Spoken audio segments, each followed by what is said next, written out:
Hello दोस्तों, नमस्कार। आज हम बात करेंगे एक्सकवेशन वर्क के बारे में। तो दोस्तों, एक्सकवेशन वर्क मेनली फुटिंग के लिए करते हैं और बेसमेंट जहां पे भी हमें बनवाना होता है वहां पे भी हम लोग एक्सकवेशन का काम हमें करवाना पड़ता है। तो एक्सकवेशन करवाने से पहले हमें साइट अच्छे से क्लीन करवा देना चाहिए। एक्सकवेशन का काम मैनुअली और मशीन दोनों के द्वारा ही किया जा सकता है। कहीं कहीं पे जेसीबी वगैरह से खुदाई होती है, कहीं कहीं के लेबर के द्वारा खुदाई होती है। ये जरूर देख ले दोस्तों कि एक्सकवेशन के बाद जो भी मटेरियल निकलेगा उसके रखने के लिए साइट में जगह जरूर होनी चाहिए कि जो भी हमारा मिट्टी निकल रहा है उसको साइट में दूसरे साइट में आप फेंकवा दे रहे हैं, बाद में लड़ाई झगड़ा हो रहा है, तो पहले साइट में जगह जरूर बनवा लें कि जो भी आप खुदाई करवा रहे हैं उसकी मिट्टी कहाँ निकलेगी। या फिर एक ऐसा जगह बनवा लें कि हमें ट्रक से या ट्रॉली से कहीं ना कहीं वो मिट्टी हम लोग फेंकवा सके, जो भी एक्सकवेशन निकला रहे हैं आप, जो अगर आपका बहुत बड़ा साइट है। और एक चीज हमें और ध्यान देना चाहिए एक्सकवेशन करवाने से पहले कि जब भी दोस्तों आप एक्सकवेशन कराने जा रहे हैं तो पूरा हमें रूट मैप देख लेना चाहिए कि हमारा रास्ता सही है कि नहीं, जेसीबी वगैरह हमारे रास्ते में सही से पहुंच सकता है कि नहीं। और साइट पे अगर हमारे पेड़ वगैरह हैं तो उसके लिए भी हमको क्या करना चाहिए, स्पेशल परमिशन लेना पड़ता है कि अगर बड़े पेड़ हैं तो उनको आप डायरेक्ट साइट में जाके कटवा नहीं सकते कि हाँ भैया ये पेड़ काट दीजिए, तो उसके लिए भी हमें पहले परमिशन लेना पड़ता है।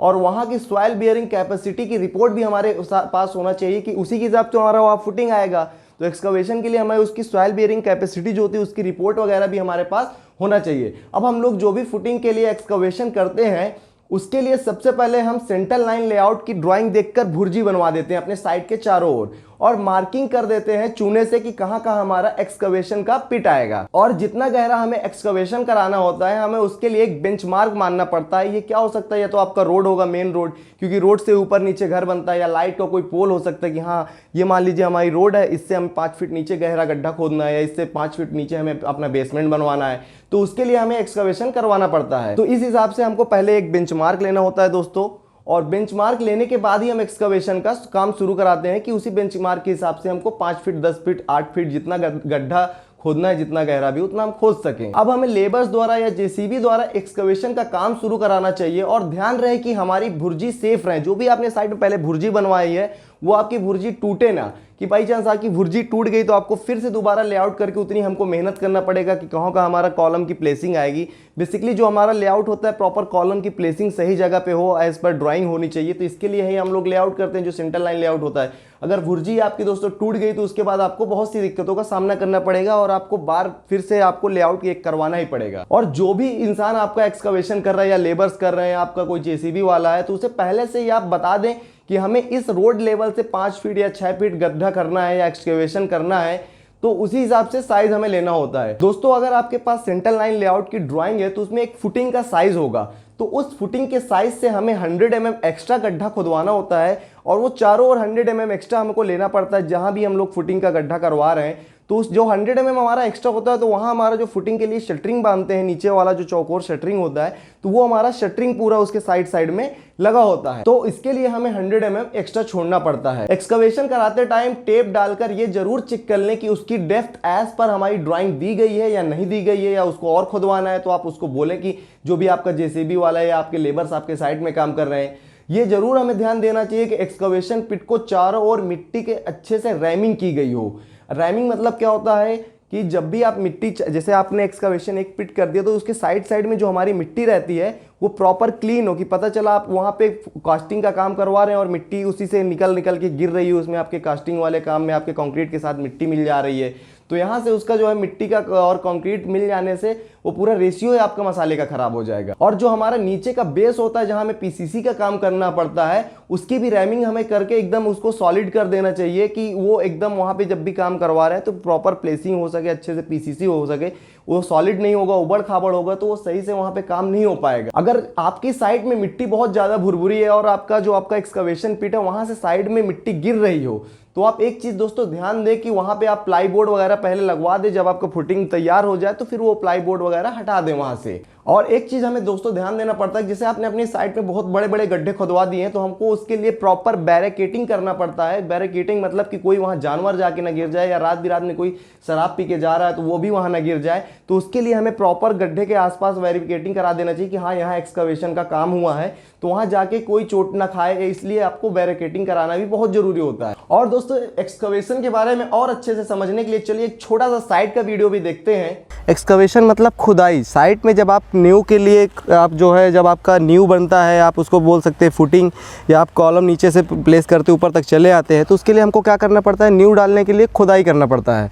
तो खुदाई एक ऐसा चीज़ है, उसको करने के लिए हमें क्या करना होता है उसके बारे में मैं थोड़ा सा बताऊँगा। एक्सकवेशन के ऊपर ये पूरा वीडियो है।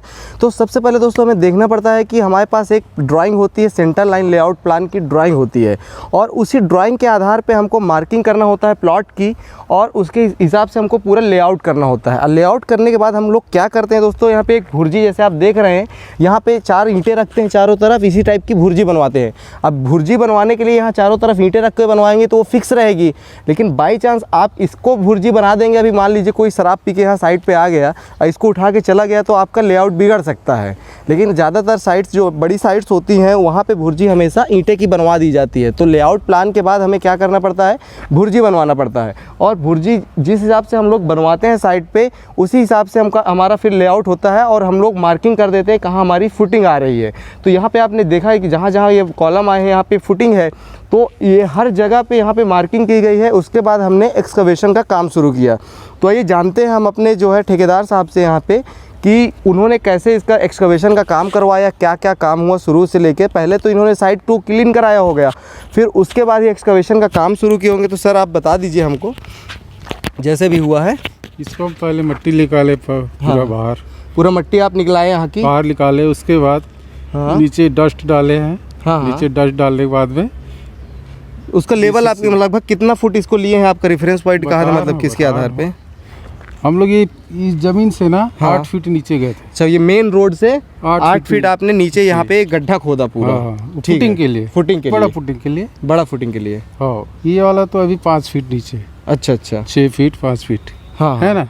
उसके बाद में पीसीसी डाले, पीसीसी डालने के बाद में फिर जाली डाले। हाँ, जाली डालने के बाद में क्या हुआ, कॉलम खड़ा किए, सेंटर मिला करके धागा गोली जो भी है प्रक्रिया, धागा गोली से आपने उसको पूरा खड़ा किया। हाँ, उसके बाद में कांक्रीट कर दिया। और मैं एक चीज़ ये पूछ रहा था, जैसे आप इसको जब एक्सकवेट कराए थे, मतलब खुदवाए थे इसको, तो ये कैसे जान पा रहे थे? आप डायरेक्ट टेप डाल के देख रहे थे कि 5 फीट है, कि इसको वाटर लेवल से किए थे? वाटर लेवल से, वाटर लेवल से पहले, मतलब वाटर लेवल कैसे आप किए थे यहाँ पे? जैसा अपन यहाँ एक लिए, हाँ, ये अपना पीएल लेवल हो गया। हाँ, प्लिंथ लेवल। अब यहाँ से कितना डाउन जाना हमको नीचे, 4 फीट 5 फीट इसके हिसाब से गड्ढा होता है। तो मतलब उसी हिसाब से आप लेवल मार्क करते चले गए हैं वाटर लेवल पाइप से। कैसे आपने इसका मतलब जो लेवल चाहिए था ना, मिट्टी निकाली इसका, मिट्टी निकालने के बाद में इसका फिलिंग के नीचे पहले, उसके बाद में बेस कांक्रीट डाले, बेस कांक्रीट डालने के बाद में कॉलम का जाली लगाए यहाँ पे, जाली लगाने के बाद में सेंटर के इसको वाटर लेवल से जो अपना सेंटर लाइन है, उससे मिला के इसको खड़ा किया गया। तो इसका सेंटर लाइन के लिए आपने इसका जो भुर्जी का काम था उसके दीवार में ही नेल्स गाड़ दिए थे? हाँ, वो ये लगा हुआ है ना। हाँ, दिख रहा है ना 2। हाँ, वो वाटर लाइन है। हाँ, ठीक है, वो वहाँ की नेल्स है कोने में, तो वहाँ से पूरा आपने यही दीवार पे नेल्स गाड़ दिया था। और जैसे कि आप कभी भी ये एक्सकवेशन का काम करवा रहे हैं, तो जो हमारी ड्राइंग में फुटिंग का साइज़ होता है, उससे हमेशा थोड़ा सा 100 mm चारों तरफ हमें एक्स्ट्रा गड्ढा खोदना पड़ता है। और गड्ढा खोदने के बाद आप थोड़ा इंश्योर कर लीजिए चीज़ों को कि जैसे आपका गड्ढा है वो नीचे से उसका लेवल सही मिल गया है कि उबड़ खाबड़ है, उसको प्रॉपर रैम कर देना चाहिए। और ये चीज़ ध्यान देना चाहिए, जो यहाँ पे देखिए आप साइड की जो मिट्टी है, जब आप कास्टिंग करवाएं ये मिट्टी नहीं गिरना चाहिए, उस हिसाब से हमें गड्ढा बनाना चाहिए, उसको छांटना चाहिए। तो ये सारी चीज़ें हमें एक्सकवेशन करते समय ध्यान देना चाहिए। जब भी आप एक्सकवेट करा रहे हैं कोई साइट को, हमेशा उसको रैमिंग कर दें। फुटिंग के जो ड्राइंग है आपका एज़ पर ड्राइंग कंडीशन, उसको 100 mm फुटिंग के साइज़ से एक्स्ट्रा कर दें। इस तरीके से ही हम ये पूरा जो है काम करवाते हैं फुटिंग के लिए। जहाँ पे ये देख सकते हैं आप, एक यहाँ पे जो ये गड्ढा खोदा गया है, ये दोनों फुटिंग पास आ गई, तो इसको पूरा एक साथ कंबाइन करके खोद दिया गया है। यहाँ पे ये बीच में बैरियर नहीं लगाया गया है, तो इस टाइप से भी कहीं कहीं हमें खोदना पड़ जाता है। और बस यही ध्यान देना पड़ता है कि जब भी हम इसमें कंक्रीट की कास्टिंग कर रहे हैं, ये साइड की मिट्टी वगैरह हमारी ना गिरे। अगर ये कभी गिर रही है तो इसके लिए हमें जो है प्लाई वगैरह लगा देना चाहिए। जैसे कभी कभी मिट्टी बहुत भुरभुरी हो जाती है, तो इस टाइप से हमें देखना चाहिए। तो दोस्तों ये था मेरा वीडियो एक्सकवेशन के ऊपर। वीडियो देखने के लिए थैंक यू सो मच दोस्तों। Happy learning.